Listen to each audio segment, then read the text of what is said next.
Hello बच्चों। आज मैं आप लोगों को क्लास 10th की डीओई की तरफ से आपको मिशन मैथमेटिक की वर्कशीट मिलती है। तो यहाँ पर मैंने चैप्टर नंबर 14 की असेसमेंट वर्कशीट लगा रखी है। जैसे कि आप लोगों को पता ही है कि हर चैप्टर के बाद उसकी असेसमेंट वर्कशीट आती है। ठीक है, एक बार हम जल्दी से यहाँ पर पहले वर्कशीट देख लेते हैं, उसके बाद स्टार्ट करेंगे। क्वेश्चन नंबर 1 to 3 आपके पास एमसीक्यू क्वेश्चन है और क्वेश्चन नंबर 4 आपको सॉल्व करना है, 5 भी सॉल्व करना है, 6 भी। टोटल 6 क्वेश्चन है इस वर्कशीट में। चलिए स्टार्ट करते हैं हम क्वेश्चन नंबर 1 से। कह रहे the following frequency distribution shows the height of 60 students of a class. एक फ्रीक्वेंसी डिस्ट्रीब्यूशन टेबल दे रखी है, इसमें कह रहा है कि हाइट दे रखी है 60 स्टूडेंट्स की। The upper limit of median class, इसमें जो मीडियन क्लास होगी उसकी अपर लिमिट क्या होगी वो आपको बतानी। तो आपको पता है कि मीडियन क्लास के लिए आपको पहले सीएफ निकालना पड़ता है, बिना सीएफ के आप मीडियन क्लास नहीं निकाल सकते, है ना। तो चलिए यहाँ पर हम क्या करते हैं, पहले सीएफ निकाल लेते हैं। सीएफ निकालने से पहले मैं आप लोगों को एक चीज़ बताना चाहूँगी। जैसे कि अभी मैंने आपको बोला कि हर चैप्टर की असेसमेंट वर्कशीट्स आती हैं और ये सारी वर्कशीट्स बहुत इंपॉर्टेंट होती है। कई बार एग्जाम में या प्री बोर्ड में, हाफ ईयरली में डायरेक्ट इसमें से क्वेश्चन आ जाता है। पर इसके साथ साथ आपको कुछ पेपर्स हैं जो सॉल्व करने बहुत ज़रूरी है। तो यहाँ पर मैंने लास्ट 10 ईयर की एक ये बुक लगा रखी है जो आपके पास सॉल्व पेपर्स मिलने वाले हैं, स्पेशली क्लास 10th के लिए ही है। बिल्कुल लेटेस्ट सिलेबस पे ही ये बेस्ड है हमारी। इंग्लिश, मैथ, साइंस, एसएसटी, इसमें चारों सब्जेक्ट्स आपके कवर्ड हैं। ऑसवाल गुरुकुल की ये हमारे पास यहाँ पर बुक है, ठीक है, जो अब आपके पास एग्जाम होने वाला है 2025 में, उसी पे बेस्ड है। इसमें जो आपको सेट्स मिलेंगे ना पेपर के, वो आउटसाइड दिल्ली और दिल्ली दोनों के मिलेंगे। एक बार मैं जल्दी से आपको इसका कंटेंट दिखा देती हूँ। अगर मैं इंग्लिश की बात करूँ, पेपर 2024 से शुरू होके लास्ट पेपर 2014 तक का है। 10 ईयर्स के पेपर्स है, plus outside Delhi and Delhi है, प्लस सारे सेट्स इंक्लूड। तो एक तरीके से आप ये कह सकते हो कि बहुत अच्छी प्रैक्टिस हो सकती है इस बुक से सारे ही सब्जेक्ट की, क्योंकि मेन जितने भी सब्जेक्ट्स होते हैं वो सारे आपके एक ही बुक में कवर है। दूसरी बात, इसका एक और प्लस पॉइंट क्या है, जो इसकी लैंग्वेज आपको दे रखी है सॉल्यूशन की, वो बहुत ही आसान दे रखी है। आप उसे ईजिली समझ सकते हो बिना किसी के हेल्प के। आपको ये समझ भी आ जाएगा कि कैसे सॉल्व किया गया है, तो कहीं पर भी आपको कोई भी दिक्कत नहीं होगी। बिल्कुल पेपर के वही पैटर्न पूरा एज इट इज़ दे रखा है। पेपर केस स्टडी ले लो, आप सेक्शन वाइज ले लो, सारी चीज़ें आपको इसके अंदर दे रखी है। बाय लिंक मैं नीचे डिस्क्रिप्शन में दूंगी, वहाँ से आप ज़रूर देखिएगा। बाकी इस बुक से रिलेटेड कुछ भी पूछना हो तो भी आप मुझसे कमेंट करके पूछ सकते हैं। चलिए आते हैं अपने क्वेश्चन पे। हम बात कर रहे थे कि हमको सीएफ निकालनी पड़ेगी पहले। तो पहले वाली सीएफ तो 15 ही रहेगी, ठीक है। अब उसमें आगे फ्रीक्वेंसीज ऐड ऑन होती रहेगी। 28, 38 हो गया। 38 में हम क्या करेंगे, यहाँ पर 8 को अपने प्लस कर देंगे तो 46 हो जाएगा। 46 में 9 को प्लस कर देंगे 55, लास्ट वन इज 60। तो इसका मतलब फ्रीक्वेंसी का टोटल कितना आ जाएगा, 60, जो कि हमें पहले से दे रखा था, ठीक है।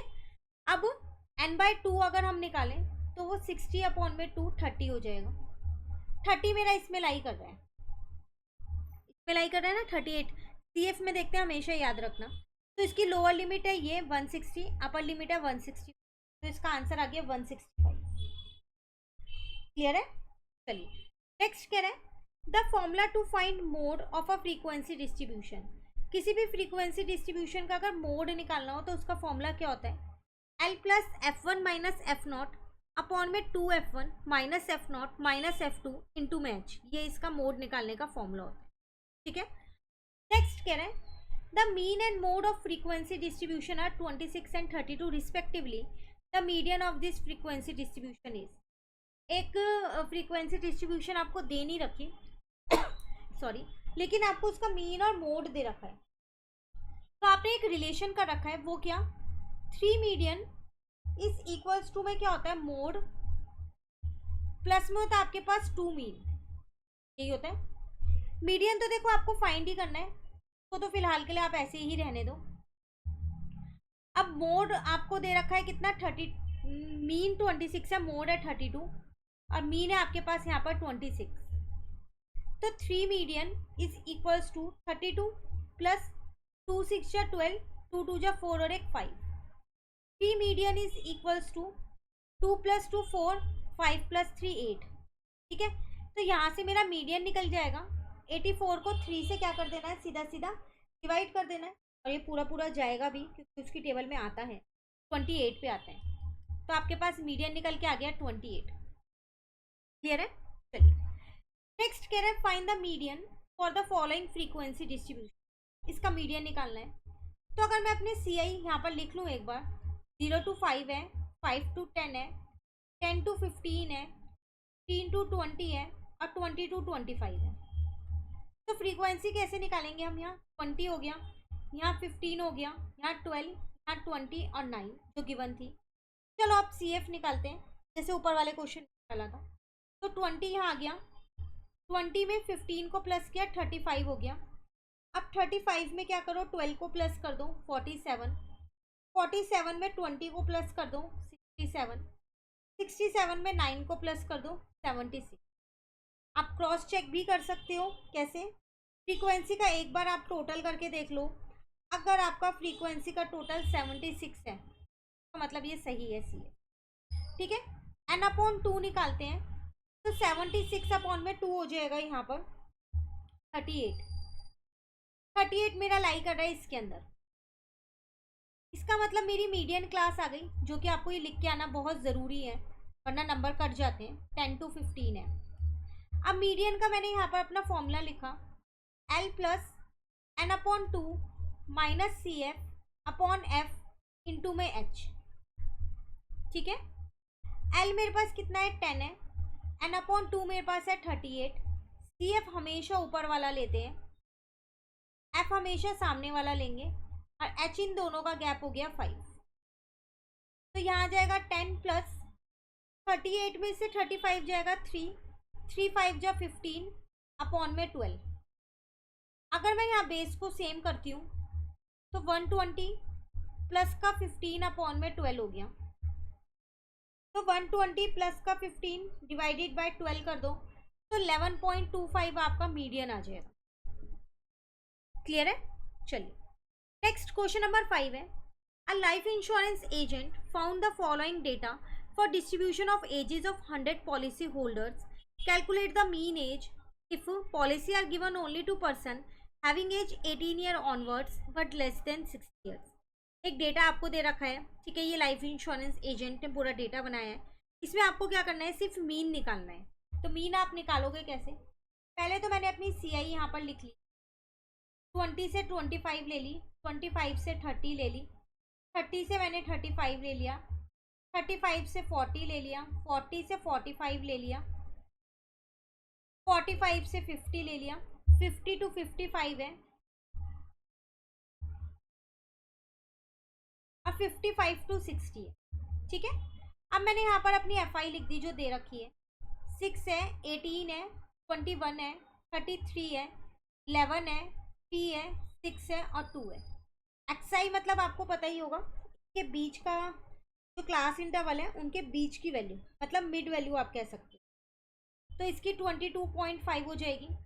अब आप देख लो 5 का गैप है, मैं 5 प्लस करके यहाँ सीधा लिख सकती हूँ। उसके बाद 32.5 हो जाएगी, देन 37.5 हो जाएगा, उसके बाद 42.5 हो जाएगा, देन 47.5 हो गया, 52.5 हो गया एंड 57.5 हो गया। अब आप किसी भी मेथड से निकाल सकते हो, डायरेक्ट मेथड लगाओ या एज्यूम मीन मेथड। तो पॉइंट में है एक्स आई, तो मैंने क्या सोच रही हूँ कि एज्यूम मीन मेथड लगा लेते हैं। तो डी आई निकाल लेते हैं एक्स आई माइनस ए करके।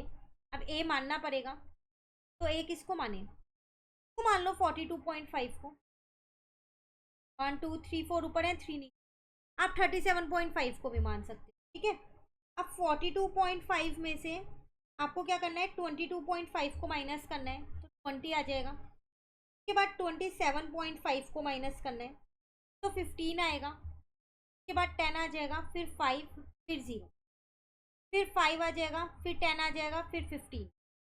अब आप एफ आई डी आई अपनी निकाल सकते हो दोनों को इंटू करके। तो यहाँ पर आ गया 120, 6 इंटू 20 करके।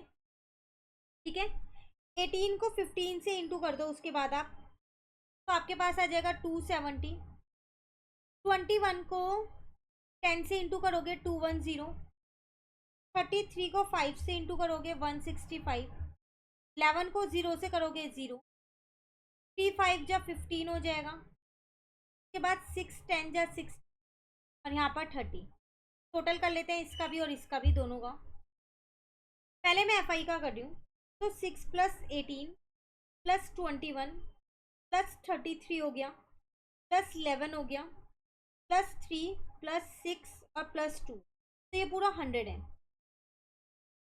FIDI करते हैं। 120 plus 270 plus 210 plus 165 plus 15 plus 60 and plus 30, तो ये पूरा 870। अब मीन निकालने का फॉर्मूला क्या है? ए प्लस समेशन FIDI अपॉन में समेशन FI। तो ए मेरे पास था 42.5, FIDI 870 है और ये 100 है। 0 से 0 कट गया, 42.5 प्लस 8.7 हो गया। तो 42.5 में 8.7 प्लस कर दो तो 51.2 आपका मीडियन आ गया, मीडियन एज आ गई। क्लियर है? चलिए एक और क्वेश्चन है last. The daily wages of 110 workers obtain in a survey are tabulated below. आपको एक डेली वेजेस का पूरा एक डेटा दे रखा है, आपको इसमें मोड निकालना है। मॉडल कह रहा है ना, तो मोड निकालना है। तो पहले अपनी CI यहाँ लिख लो। तो 140 माइनस का 160, ओ सॉरी 160 टू 180, 180 टू 200, 200 से 220 दे रखा है और 220 से कितना दे रखा है? 240। फ्रीक्वेंसी की अगर मैं यहाँ पर बात करूँ तो 10 है, 15 है, 20 है, 22 है, 18 है, 12 है, 13 है। तो मेरे को सबसे बड़ी फ्रीक्वेंसी यही दिख रही है। ये मेरी F1 हो गई, ये F0 हो गई, ये F2 हो गई। मॉडल क्लास लिखना बहुत ज़रूरी है, नहीं तो नंबर कटते हैं। 160 टू 180 है। अब मोड का फॉर्मूला लिख दो, L plus F1 minus F0 upon में 2F1 minus F0 minus F2 into में H। L है 160, F1 है 22, F0 है 20, 2 इंटू में F1 है 22, F0 है 20, F2 है 18 और यहाँ पर आ गया 20। ठीक है, गैप जो होता है। तो 160 प्लस ऊपर तो 2 बचा। अब नीचे देखो आप, 22 को 2 से इंटू करोगे 44, 44 माइनस 20 माइनस 18 6 आ जाएगा। ठीक है, तो ये हो जाएगा 40 अपॉन में 6। आप चाहो तो पहले 40 को 6 से डिवाइड कर लो, तो 160 प्लस 6.67 अप्रॉक्स में आ रहा है। इसमें बस अब आप 160 को प्लस कर दो, तो 166 प्लस 67 अप्रॉक्स में आपका मोड निकल गया। क्लियर है? ये थी आपके पास असेसमेंट वर्कशीट चैप्टर नंबर 14 की, जो कंप्लीट हो गई। अब नेक्स्ट वर्कशीट नेक्स्ट क्लास में करें। Thank you.